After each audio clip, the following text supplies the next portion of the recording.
Hi, my name is K.Rolschau, and this is my Dealing with Cultural Diversity in Session video. The topic for this video is working with the LGBTQ population. According to Sue and Sue 2016, 9 million Americans identify as LGBTQ. I selected this specific population because it's a population I do not have experience or exposure to. Therefore, I wanted to gain insight into how best to incorporate this population to the therapeutic practice. In this video, I will present the client while also discussing ways to connect with my client and formulate an intervention. I will also discuss the navigation of rural and urban communities and stereotypes related to this population. Here's a brief overview of my fictitious client. His name is Josh. He's 19 years old. He's African American and he is gay. He's attending college at South Dakota State University and lives in Brookings.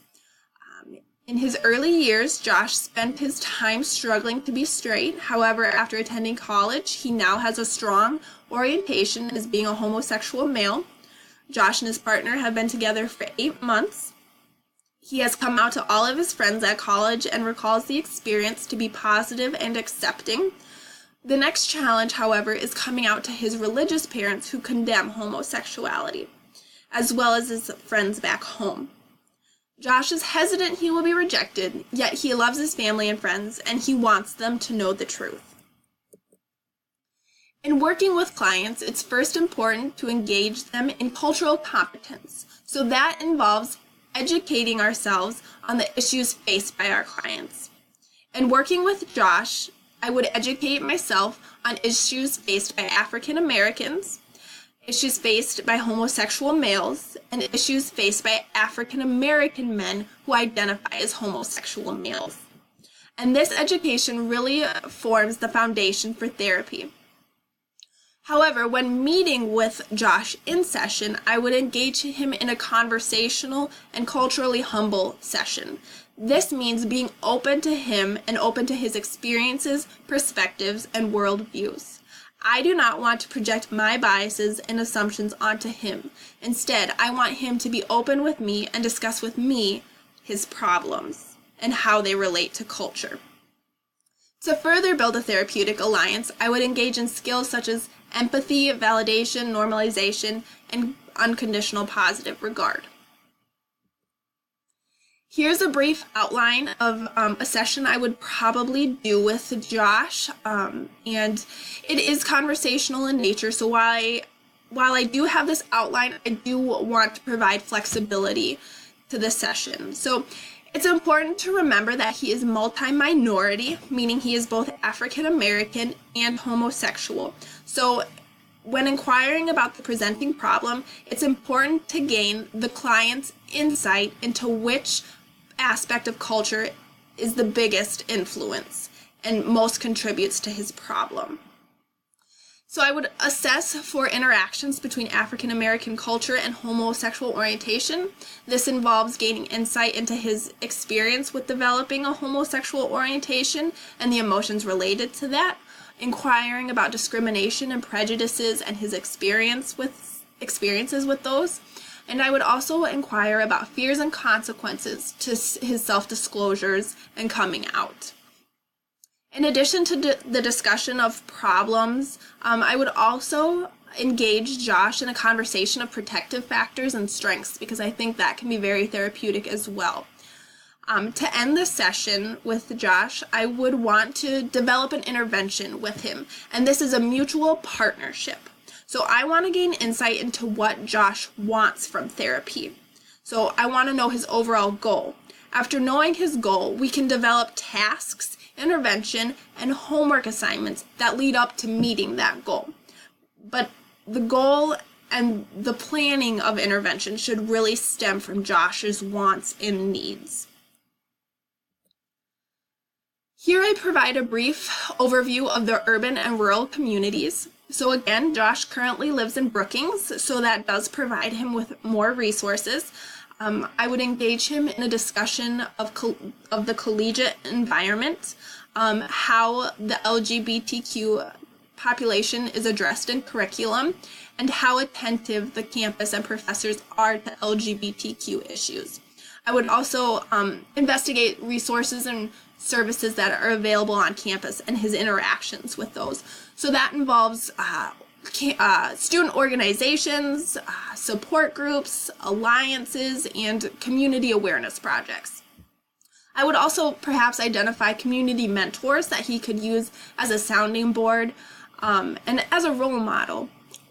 So it really comes down to just establishing that supportive community and using the resources offered by that community. The rural setting is a little bit more tricky because there are not as many resources. So a major resource that I would provide for Josh is hotlines so that he could telephone them 24/7 in case an issue would arise or if he would need to talk to someone. I would also inquire about possible religious and spiritual supports, such as churches and other spiritual organizations that are open to homosexuality, while also addressing advocacy groups and really pushing for resources to be brought into the rural communities. So it's just a brief overview of how I would bring resources and knowledge of those resources to my client. So here I discuss the stereotypes I have with working with this population. The main one I would identify is seeing Josh as sinful, and that comes from my own religious background. However, I am becoming more accepting, yet those biases are still present. Other stereotypes would be seeing Josh as eccentric, theatrical, passive, fashionable, and effeminate, and those are some pretty broad stereotypes that persist in society. Another one that is major is the assumption that he has unprotected sex and is a carrier of HIV and AIDS, just due to the past stigma of AIDS. And another one I would want to address is assuming that the coming out process is easy. Josh had previously identified that the experience was positive when he engaged in self-disclosure among his college friends. However, I don't want to assume and stereotype that coming out will be easy when he engages his family in the process. And African American stereotypes that I may have would be assuming he is hostile, angry, and bitter. And again, since Josh is multi-minority, it is important to remember that I should not assume that one aspect of culture is more important than the other. That really needs to come from Josh and his worldview and his perspective of which aspect of culture he is struggling with. In overcoming my stereotypes, I refer to an article written by Roland and Berlew. They discuss the importance of self-reflection and evaluation of assumptions and biases, and then working through those biases through supervision and consultation. So for me personally, I think this would be the main area that I would manage my stereotypes in, is supervision and consultation, and really working through my own biases that way. And I would also want to increase my exposure and knowledge of the LGBTQ community. And again, that involves cultural competence, humility, being authentic, and just having respect for this population, because they're people too. And it's really important to remember that. And I would also want to engage in unconditional positive regard. This is one of my favorite aspects of therapy, and that's the acceptance of our clients and valuing our clients. We don't have to approve of what our clients do, but they are deserving of our acceptance because they are humans. And so that's really important to keep in mind. So in conclusion, this video was about the LGBTQ community. I would connect with my population by educating myself on the issues he faces while also learning from him by being humble. I would also use therapeutic skills such as empathy to build that therapeutic alliance. I would reduce apprehension by being open and conversational and really just learning from him what his issues are.